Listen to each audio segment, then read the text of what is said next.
వికసిత భారత్ లక్ష్యాన్ని చేరుకునేందుకు కేంద్ర బడ్జెట్ దోహదం చేస్తుందని ముఖ్యమంత్రి చంద్రబాబు ధీమా వ్యక్తం చేశారు. దీర్ఘకాలంలో లాభాలను దృష్టిలో ఉంచుకుని బడ్జెట్ ప్రవేశపెట్టారని ప్రశంసించారు. ఆర్థిక మంత్రికి అభినందనలు తెలిపారు. ఎంఎస్ఎంఈలకు కేంద్రం 75% క్రెడిట్ గ్యారంటీ ఇవ్వడం శుభ పరిణామమని చెప్పారు. భవిష్యత్తులో స్పీడ్ ఆఫ్ డెలివరింగ్ గవర్నెన్స్ వస్తుందని సీఎం చంద్రబాబు అభిప్రాయపడ్డారు. కేంద్ర బడ్జెట్లో పర్యాటక రంగానికి ప్రోత్సాహం ఇచ్చారని, వీటి ద్వారా అరకు, పులికాడు ప్రాంతాలను మరింత అభివృద్ధి చేస్తామని చెప్పారు.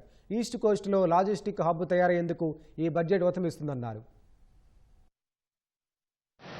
ఉమెన్, ఫార్మర్ అండ్ యూత్ ఈ ముగ్గురికి కూడా టాప్ ప్రియారిటీ ఇవ్వడం, అదే మరి వారి యొక్క ఎంపవర్మెంట్ కోసం దోహదం చేసి పెట్టారు. అల్టిమేట్ గా ప్రధానమంత్రి గారు ఏది చెప్తున్నారో తొందరలోనే మనం 3rd లార్జెస్ట్ ఎకానమీ అవుతాం. ఆ తర్వాత 2047 వికసిత్ భారత్ ఒక డెవలప్డ్ ఎకానమీగా తయారు చేయడానికి ఇది పూర్తిగా ఉపయోగపడుతుంది. అదే మరి ఒక వెలాసిటీ ఇచ్చే విధంగా దిశ అండ్ గతి to end over of our great nation కి ఇది ఉపయోగపడే విధంగా 2 తీసుకొచ్చారు. దీన్ని మనస్ఫూర్తిగా అభినందిస్తున్నాను. 3 హై స్పీడ్ రైల్ కారిడార్స్ వస్తున్నాయి. ఒకటి హైదరాబాద్, బెంగళూరు, అనంతపూర్, కర్నూలు కవర్ అవుతుంది. ఒక పక్కన హైదరాబాద్, చెన్నై వచ్చినప్పుడు అమరావతి, తిరుపతి, చెన్నైకి వెళ్తుంది. ఈ 2 వచ్చినప్పుడు ఒక పక్క అవన్నీ వచ్చినప్పుడు ఇంకొక పక్క అప్ టు తిరుపతి వరకు కవర్ అవుతుంది. 3వది బెంగళూరు, చెన్నై, అది కూడా యాజ్ ఆన్ టుడే నేరుగా పలమనేరు, చిత్తూరు. రాబోయే రోజుల్లో we are requesting them connect Tirupati, then it will go to Chennai. కానీ ఏ విధంగా కనెక్ట్ చేస్తారో చూడాలి. అది కూడా ఒక పక్క. అంటే 3 కారిడార్లు కూడా ఆంధ్రప్రదేశ్ ని ఎక్కువగా కవర్ చేసే పరిస్థితి వస్తుంది. దీనివల్ల ఫాస్ట్ ట్రైన్స్ వస్తే ఈ 4 సిటీస్ 5 కోట్ల జనాభా, అమరావతి, హైదరాబాద్, బెంగళూరు, చెన్నై, ఇది ప్రపంచంలో ఎక్కడా లేనటువంటి ఒక డైనమిక్ జోన్ గా తయారవుతుంది. ఎక్కడికి పోవాలన్నా ఈజీ అవుతుంది. అది కూడా దోహదం చేస్తుంది.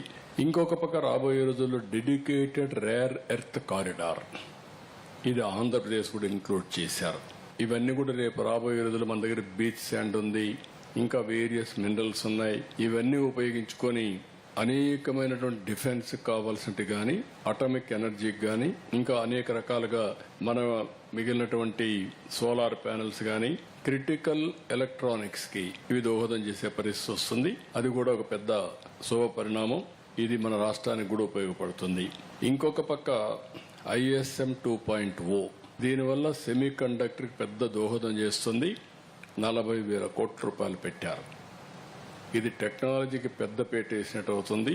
ఇంకొక పక్కన టెక్స్టైల్ సెక్టర్ కి ఊతం ఇచ్చారు.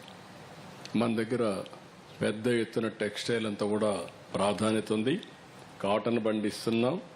టెక్స్టైల్ వల్ల, టెక్స్టైల్ మ్యానుఫ్యాక్చరింగ్ వల్ల మన వాళ్ళకి చాలా మందికి ఉపాధి వస్తుంది. This a good move. It will have a tremendous impact. Tax incentives for data centres 2047 వరకు పెట్టారు. ఒకసారి డేటా సెంటర్ వస్తే ఏఐ వస్తుంది. ఏఐ వస్తే it is a game changer. అందుకే ఈరోజు ఏఐ యూనివర్సిటీ కూడా తొందరలోనే స్టార్ట్ చేస్తాం.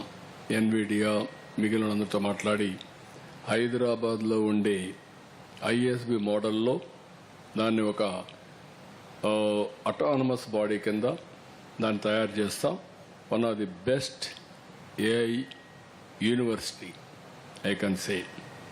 ఆ యూనివర్సిటీ కూడా ఏఐ లివింగ్ ల్యాబ్స్, దీన్ని కూడా తొందరలోనే ఎస్టాబ్లిష్ చేయబోతున్నాం. ఇంకొక పక్కన సపోర్ట్ ఫర్ టూరిజం కింద అరకు రీజియన్ ఒక హబ్ను తీసుకొని చేస్తున్నారు.